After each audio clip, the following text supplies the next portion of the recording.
जय हिंद एस्पिरेंट्स। मेरा नाम है अरुण सिंह तोमर और हम कवर कर रहे हैं ज्योग्राफी पीवाईक्यूज फ्रॉम 2014 टू 2024। तकरीबन 10 सालों के पीवाईक्यूज को हम कवर कर रहे हैं। ठीक है, सॉरी 2024 नहीं होगा, ये हमारा होगा 2025। इसको मैं एडिट करना भूल गया। 2025 तक कवर हो रहे हैं। टोटल 10 अटेम्प्ट्स के आपके अराउंड 20 से 21 अटेम्प्ट किया जाते हैं। 10 सालों के, साढ़े 10 सालों के क्वेश्चंस को कवर किया जा रहा है टॉपिक वाइज। ऑलरेडी 4-5 वीडियोस आ चुके हैं। तो अब इस नेक्स्ट सीरीज में हम आज कवर करेंगे वॉल्केनिज्म। ठीक है, आज हम बात करेंगे ज्वालामुखियों की और कॉन्टिनेंटल ड्रिफ्ट थ्योरी के जो क्वेश्चंस आपके अभी तक पूछे गए हैं, एक बार उनको हम लोग कवर कर लेते हैं। चलिए, सबसे पहला क्वेश्चन जो हमारे सामने आता है वो आता है, और इसमें आपका बेसिकली पूछा जा रहा है कि which of the following statements about volcanoes are correct. ज्वालामुखी के बारे में कौन सा स्टेटमेंट सही है। The strength of a volcano is measured by the volcanic explosive index. कि वॉल्केनो की जो स्ट्रेंथ है वो हमारी मेजर की जाती है वॉल्केनिक एक्सप्लोसिव इंडेक्स के द्वारा।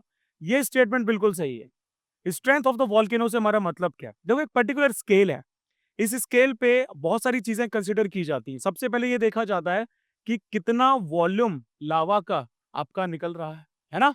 कितना ज्यादा प्ल्यूम यानी कि जो क्लाउड बन रहा है उसकी हाइट है।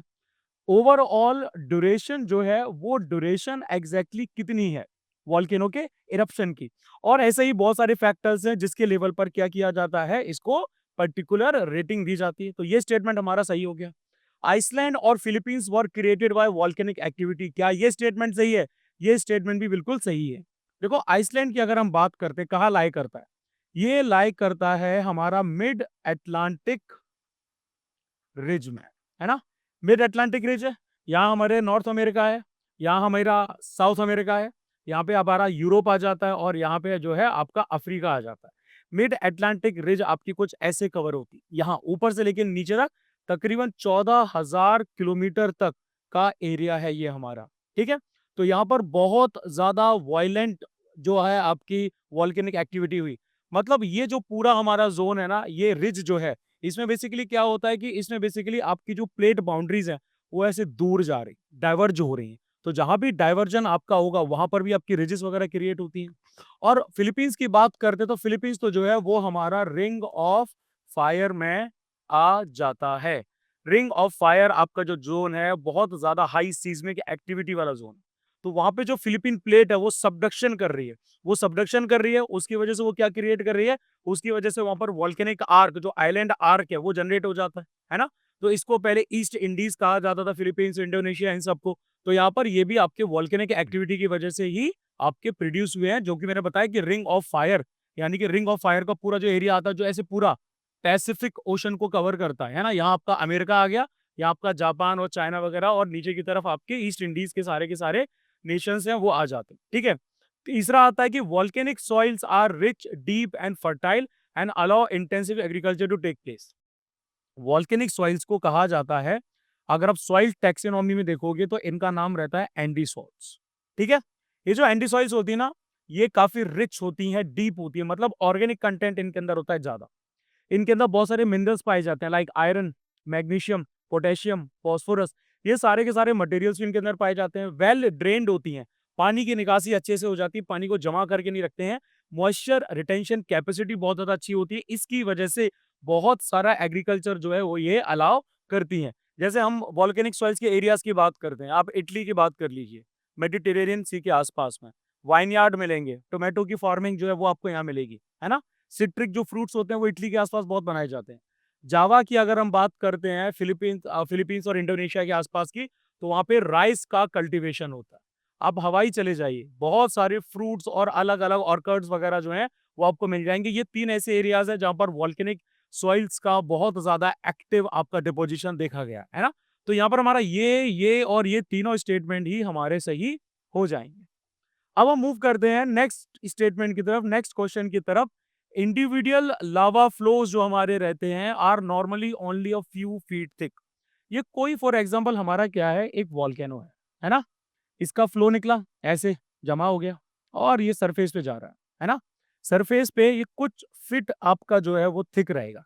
एक पर्टिकुलर इंडिविजुअल लावा फ्लो जो है वो कुछ फीट ही थिक पाया जाएगा। But over a long period of time, यानी कि एक लंबे समय तक रिपीटेड फ्लोज यानी कि और लावा निकला और जमा हो गया, और लावा निकला और जमा हो गया, और लावा निकला और जमा हो गया, है ना? ये लावा निकलता जा रहा है, निकलता जा रहा है और ये जमा होता चला जा रहा है। तो over a period of time ये जो रिपीटेड लावा फ्लो हो रहे हैं, ये आपका एक वोल्केनो बिल्ड कर देंगे और ऐसे वोल्केनोज को क्या कहा जाता है? ऐसे वोल्केनोज को शील्ड वोल्केनोज कहा जाता है। इनिशियली ये वोल्केनो हो सकता है ऐसा था, है ना?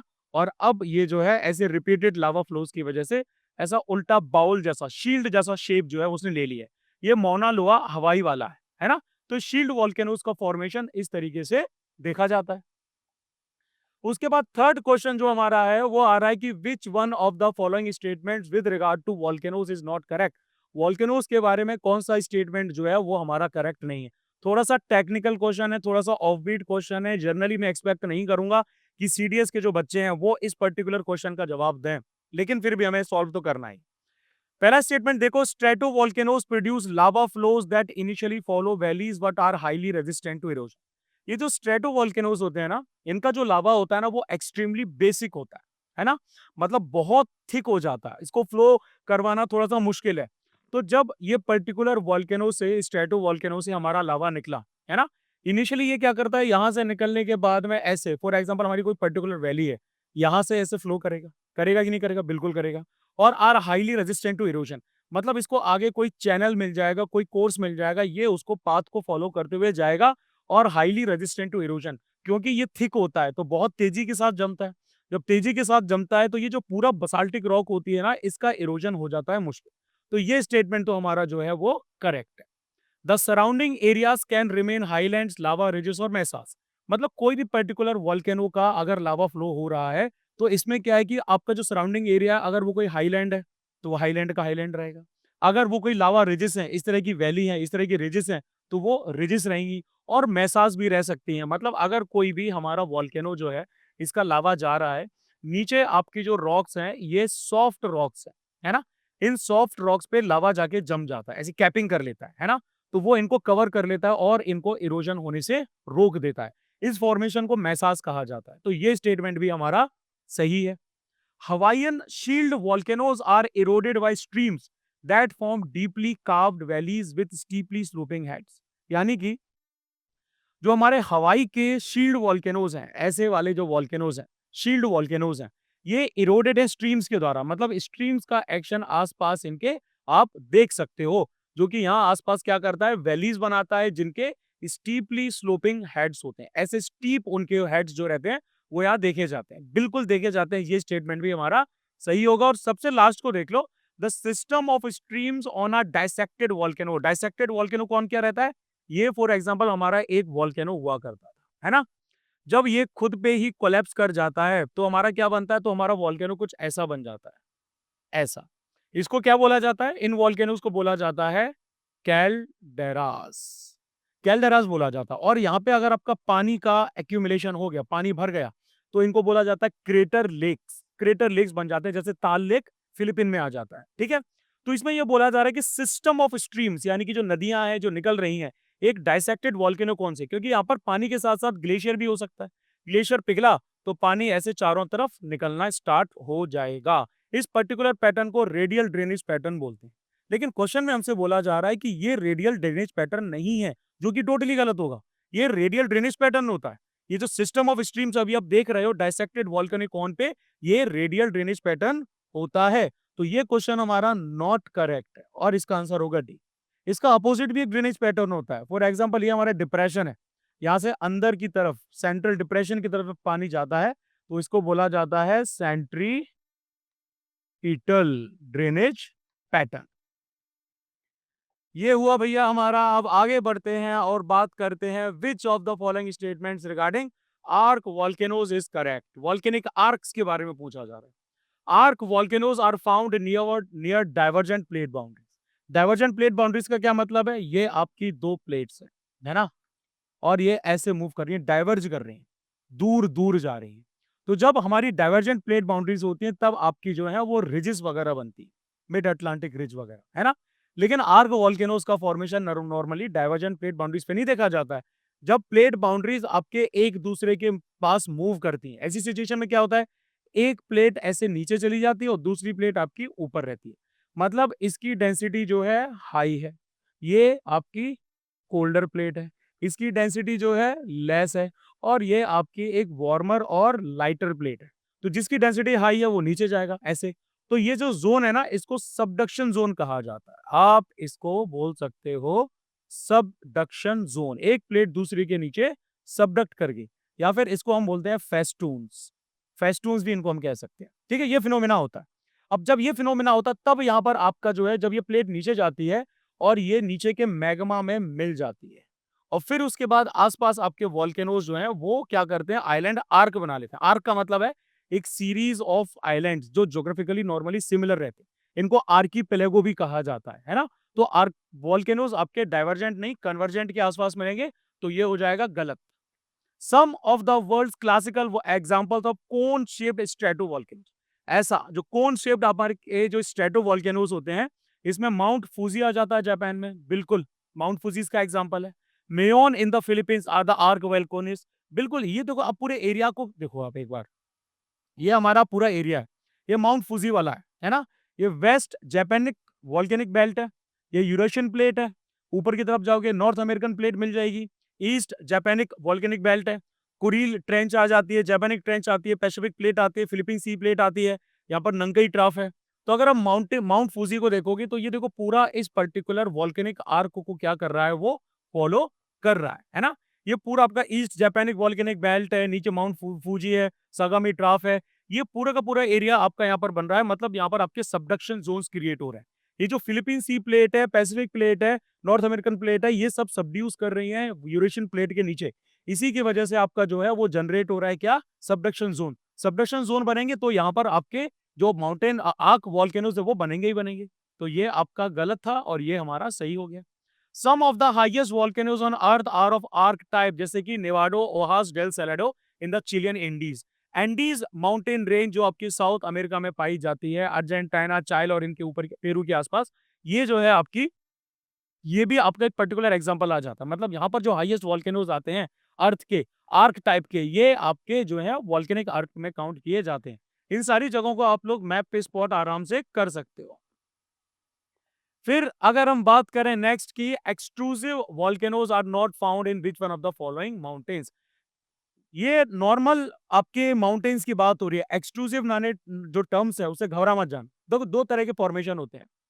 जब हमारा मैग्मा, फॉर एग्जांपल यहाँ से नीचे से आपका मैग्मा आता है ना? मैग्मा आया, मैग्मा ऐसे ऊपर की तरफ मूव कर रहा है, लेकिन यहाँ बीच में सॉलिडिफाई हो गया, ये सिल बना लिया, ये डाइक बना लिया, स्टॉक, बेथोलिथ, लेकोलिथ, ये सब आपके अलग अलग फॉर्मेशंस होते हैं मैग्मा के। मैग्मा जब अर्थ के सरफेस के नीचे पत्थर में कन्वर्ट हो जाती है, इग्निशियस रॉक में कन्वर्ट हो जाती है, तो इसको हम क्या बोलते हैं? इसको हम बोलते हैं इंट्रूसिव रॉक्स फॉर्मेशन। तो ये आपकी क्या हो रही है? ये हो रही है इंट्रूसिव। इंट्रूसिव का मतलब होता है घुसपैठ करना, इंट्रूडर्स विल बी शॉट, सुना होगा आप सब लोगों ने, है ना? तो यहाँ पर घुसपैठ हो रही थी, यहाँ नीचे जम गए। और दूसरी आपकी ऊपर वाली रहती है, इनको बोला जाता है एक्सट्रूसिव। एक्सट्रूसिव यानी कि जो अर्थ के सरफेस पे हो रहा है। तो अर्थ के सरफेस पे ही हमारा क्या हो रहा है? वॉल्केनोज का लावा निकल रहा है और वो वहां जाके जम जा रहा है, एटमॉस्फेयर के साथ कांटेक्ट में जल्दी जम जाता है, तो आपकी रॉक्स बन जाती है। तो extrusive volcanoes are not found in which one of the following mountains. Volcanoes कहाँ नहीं पाए जाते? सिंपल क्वेश्चन है। Alaska.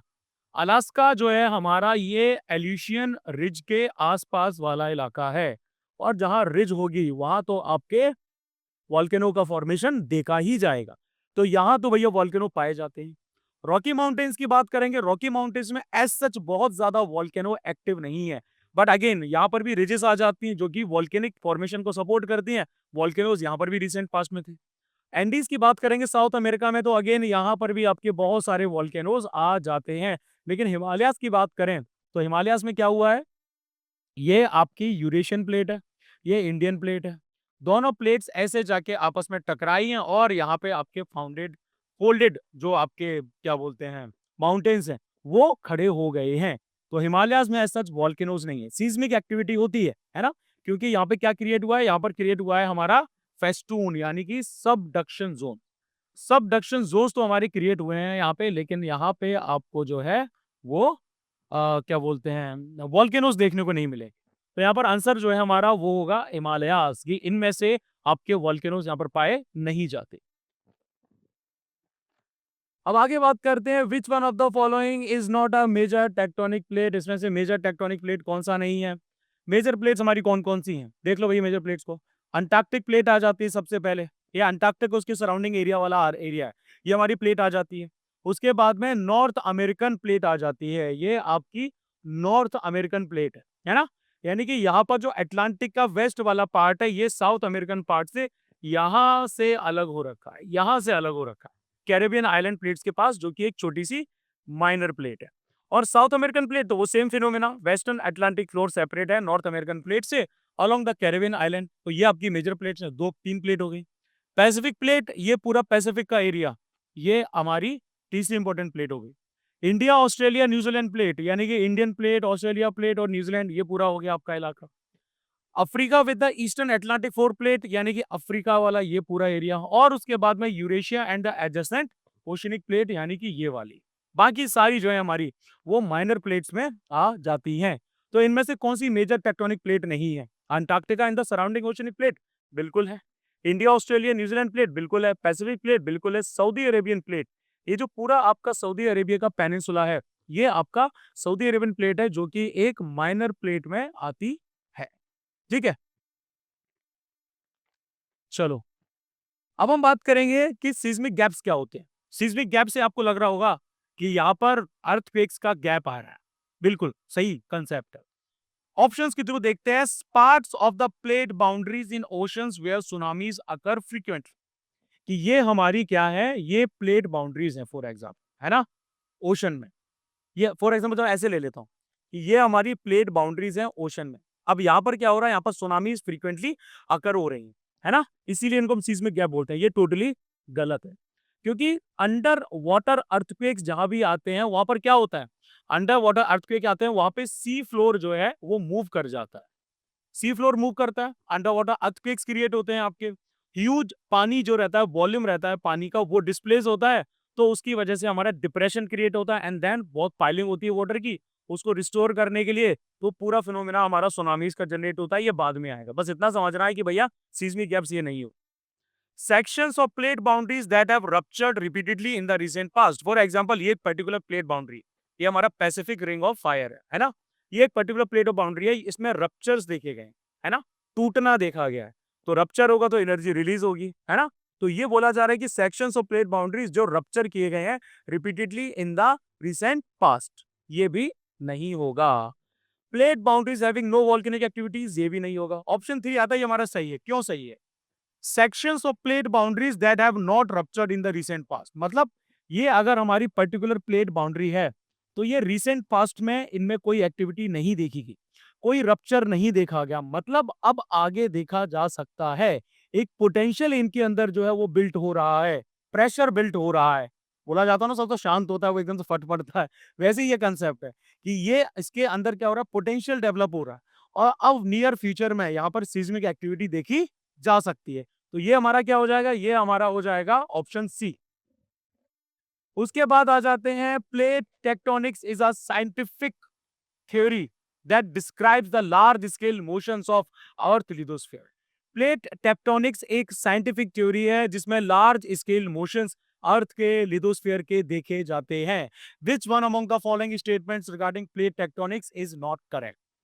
Tectonic plates are composed of oceanic lithosphere and thicker continental lithosphere. तो देखो ये हमारी ओशनिक लिथोस्फीयर है इतनी, और ये हमारी कॉन्टिनेंटल क्रस्ट या लिथोस्फीयर का पार्ट, यहाँ आपका ओशन आ गया। इसकी थिकनेस आपकी अराउंड 5 किलोमीटर के तौर पे एवरेज रहती है, इसकी आपकी 30, 40, 70 किलोमीटर तक भी मैक्सिमम चली जाती है। तो टेक्टोनिक प्लेट्स आपकी ओशनिक लिथोस्फीयर और थिकर कॉन्टिनेंटल लिथोस्फीयर की बनी है, बिल्कुल बनी है, ये तो सही होगा। Tectonic plates are able to move because the Earth lithosphere has a higher strength than the underlying asthenosphere. देखो हमारा एक नीचे जोन पाया जाता है जिसको हम बोलते हैं एस्थेनोस्फीयर। अब ये जो एस्थेनोस्फीयर होता है ना, ये एक वीक पार्ट होता है। वीक मतलब कि ये रहता है डक्टाइल, मतलब ये प्लास्टिक की तरह से मूव करता है, वॉलेटाइल रहता है। अब इसके ऊपर ही जो हमारी लिथोस्फीयर की प्लेट्स हैं, टेक्टोनिक प्लेट्स हैं, वो रखी हुई हैं, जिनका मूवमेंट इसके ऊपर होता रहता है। पानी के ऊपर आपने थर्माकोल के पीसेस रख दिए, बर्तन को हिला दिया, ये एनालॉजी से समझ लो कि थर्माकोल जो है वो आ रहे हैं, मूव करते रहेंगे, मतलब हमारी टेक्टोनिक प्लेट जो है वो मूव कर रही हैं इधर से उधर, ये सेम कंसेप्ट है। तो टेक्टोनिक प्लेट्स आपकी अर्थ के लिथोस्फीयर्स पे मूव कर जाती हैं, क्योंकि अर्थ की लिथोस्फीयर जो है उसका हायर स्ट्रेंथ है, मतलब नीचे ये जो एस्थेनोस्फीयर है इसकी डेंसिटी हाई है, तभी तो भैया आपके ये जो ऊपर लिथोस्फीयर है ये इसके ऊपर लेस डेंसिटी के साथ में सस्टेन कर पाता है। कोई भी चीज, तेल, ऑयल, उसकी डेंसिटी पानी से कम है, उसके ऊपर तैरता है। सिमिलर एनालॉजी यहाँ पर भी ले सकते हैं, ये भी सही है। अर्थ lithosphere is broken into tectonic plate, ये तो हमने देख ही लिया। And along divergent plate boundaries subduction carries plates into the mental. Divergent का मतलब है प्लेट्स ऐसे जा रही, लेकिन ऐसा नहीं होता। हमने बात की थी अभी किसकी, हमने बात की थी अभी कन्वर्जेंट प्लेट बाउंड्रीज की। तो कन्वर्जेंट प्लेट बाउंड्रीज में दो प्लेट्स ऐसे मूव कर रही हैं, एक प्लेट ऐसे नीचे चली गई, दूसरी ऊपर आ गई, है ना। तो कन्वर्जेंट प्लेट बाउंड्रीज में क्या रहता है, आपका सबडक्शन जब होता है तो एक पर्टिकुलर जो आपकी प्लेट है ये मैग्मा यानी कि एस्थेनोस्फीयर यानी कि मेंटल में पहुंच जाती है, वहां जाके ये आपकी कंज्यूम हो जाती है, वहां जाके ये कंज्यूम हो गई, है ना। उसी से फिर आपका जो नया है वो लावा और मैग्मा वगैरह बनना स्टार्ट होता है। तो ये हो जाएगा गलत, मतलब this will be the our correct answer, ठीक है। अब देखो मित्रों, सबसे लास्ट में मैं आपसे क्या कहना चाहता हूँ, सबसे लास्ट में मैं आपसे ये कहना चाहता हूँ कि सीडीएस का बैच हमारा ऑलरेडी ऑन गोइंग है, 2 से 3 वैकेंसीज उसमें बची हुई हैं, ऑलमोस्ट सारी फिल हो चुकी है।